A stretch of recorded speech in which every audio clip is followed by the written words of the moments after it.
Lieutenant Zixara of the Phylixian Reconnaissance Corps stood at rigid attention, her fur bristling with indignation.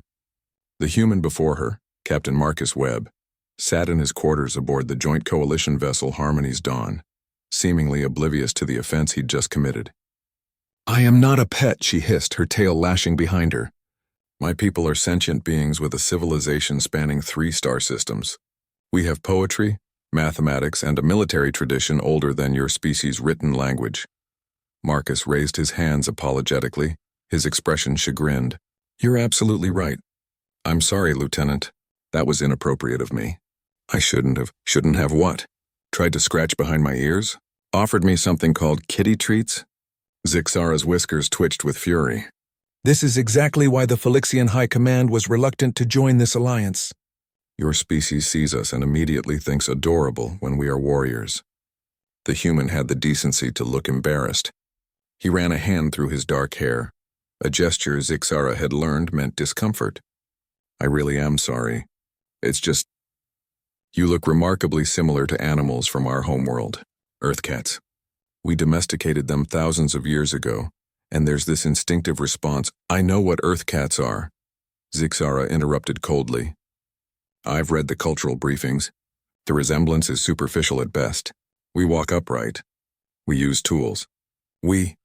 She paused, her sensitive ears picking up a sound from the corridor. "What was that?" Marcus tilted his head, listening. "I don't hear anything." Of course he didn't. Human hearing was notoriously poor. Zixara's ears swiveled, tracking the sound. There, a high-pitched whine, almost imperceptible. She moved to the door panel, her movements fluid and precise. "There's something wrong with the environmental systems," she said, her tactical training overriding her anger. "That frequency, it's a coolant leak in the starboard conduits." Marcus was on his feet immediately, tapping his communicator. "Bridge, this is Captain Webb. We need an engineering team to—" The ship lurched violently. Alarms shrieked through the corridors. Zixara's claws extended reflexively, finding purchase on the deck plating as Marcus stumbled. She caught his arm with surprising strength for her smaller frame. "Pressure breach," she said, her nose twitching as she analyzed the air. "Deck 7, Section C, 14 crew members in that area." "How can you possibly—" "My senses," she snapped, already moving toward the door. "Are you coming or not, human?" They ran through the corridors together, Zixara's natural agility allowing her to navigate the chaos with ease. She could smell the fear pheromones of the trapped crew, could hear their heartbeats even through bulkheads. When they reached the damaged section, she didn't hesitate. "The manual override is behind that panel," she told Marcus, pointing to a junction box. "I can fit through the service tunnel and reach them, but I'll need you to regulate the pressure from here." Marcus nodded, understanding immediately. "Be careful." Zixara squeezed into spaces no human could navigate, her flexible spine and compact frame perfectly suited for the narrow maintenance tunnels. She found the trapped crew, a mix of species, huddled in a sealed compartment with oxygen running low.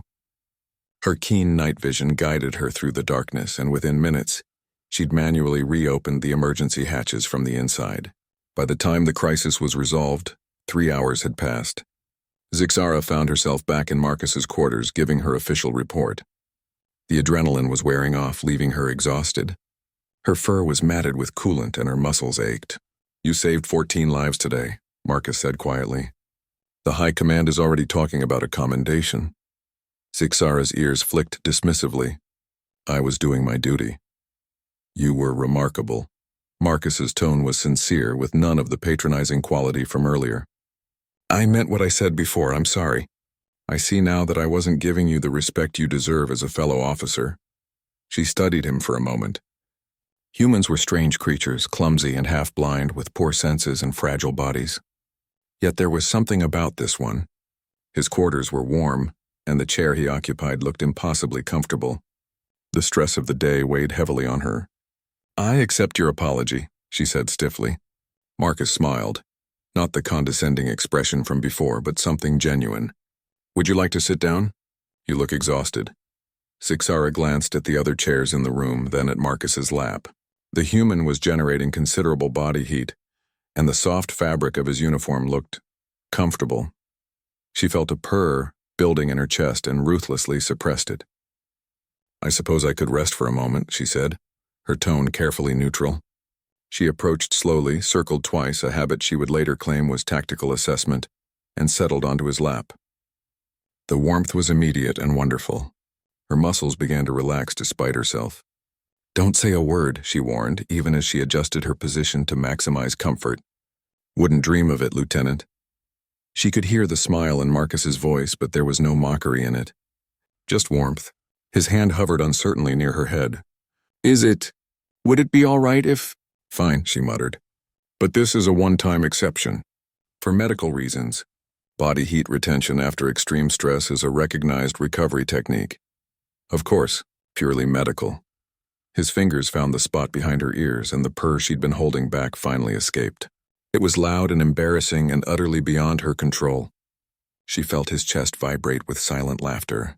Not a pet, she managed between purrs. Never said you were, Marcus replied, his tone solemn even as he continued scratching. You're a decorated officer, a skilled warrior, and someone I'm honored to serve alongside. Zixara's tail curled contentedly around his wrist.